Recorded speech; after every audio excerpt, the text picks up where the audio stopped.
মৃত ব্যক্তির পাশে বসে কোরআন তেলাওয়াত করা যাবে কিনা? মৃত ব্যক্তির পাশে বসে কোরআন তেলাওয়াত কেন করবেন? কোরআন কি জীবিত মানুষের জন্য না মৃত মানুষের জন্য? তাহলে মৃত মানুষের পাশে কোরআন পড়লে কি লাভ হবে?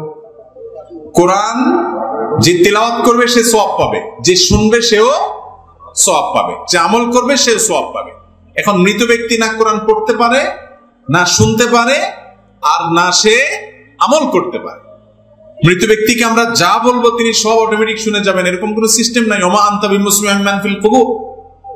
অতএব মৃত ব্যক্তির লাশের চারপাশে ঘিরে কোরআন তেলাওয়াত করতে হবে এরকম একটা রসম রেওয়াজ আমাদের দেশে প্রচলিত আছে। এটা কোরআন এবং হাদিস দ্বারা প্রমাণিত। কোরআন যখন এই লোকটাকে শোনানো দরকার ছিল তখন এলাকার আলেমরা কোথায় ছিলেন? তখন তার জীবদ্দশায় সে কানে কাছে কোরআন বলে যাওয়া দরকার ছিল। হয়তো অনেকে বলেছিল, কিন্তু মরে গেছে, শেষ। মান মাতা ফাকাদ কামাত কিয়ামাতুহু, তার এখন হিসাব শুরু হয়ে গেছে।